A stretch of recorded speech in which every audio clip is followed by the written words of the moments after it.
Welcome back. There is caution within the security establishment and increasing over China still trying to alter status quo, showing no signs of pulling back at the friction points along line of actual control. As stalemate continues, Indian patrols are unable to go up the LAC as they did before.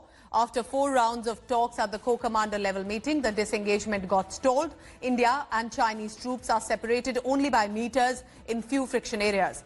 In response to the Chinese mobilization, India has moved in additional troops on the ground already and are making arrangements looking at the long peak winter season. Remember, in winter season in that area, the temperature can dip to anything between minus 25 degrees to below.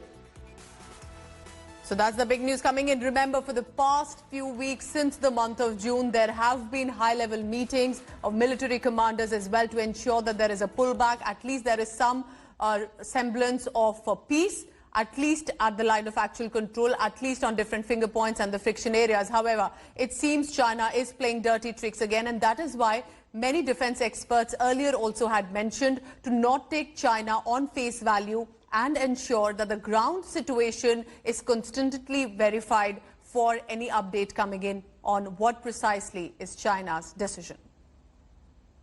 We'll try and get you more updates on this issue. For now, we are being told that India has mobilized more troops and is staying cautious in that area. Also, the armed forces are looking already at the peak winter season so that if this is a long haul, that they have to brace at the line of actual control, that they have enough resources and will be prepared, because the roads are often blocked once the snowfall begins in that area. Remember, there have already been 4 rounds of talks at the co-commander level meeting, and for further update on that, I'm joined by our defense editor Abhishek Bhalla. Abhishek, how does one view this for the benefit of our viewers?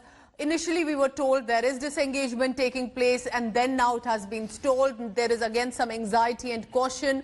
So what is the situation on ground? How is India looking at it?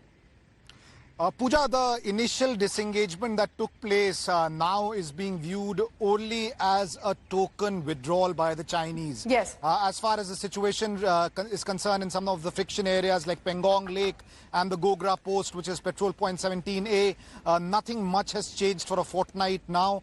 Troops are extremely close to each other, just meters away from each other. And in this bargain, wherever the Chinese have moved back, even the Indians have had to come back a little by 1.5 to 2 kilometers. And what this has meant is that there is no patrolling by the Indian forces to the line of actual control where the problem was. And now it's not very clear for how long will this situation continue. And that's the reason why there is caution amongst many in the security establishment that if it continues for very long, this might become the new status quo. And amid all this, a lot of military options are being discussed, are being explored. If required, Indian forces will have to take some proactive action and also stay very cautious. Yes, like you've been saying, not to trust the Chinese right away and ensure that the ground situation is verified. Hello everyone, this is Rahul Kamal here. Hope you enjoyed this video. For the latest news and analysis, like and subscribe the India Today YouTube channel, and don't forget to press the bell icon to stay updated.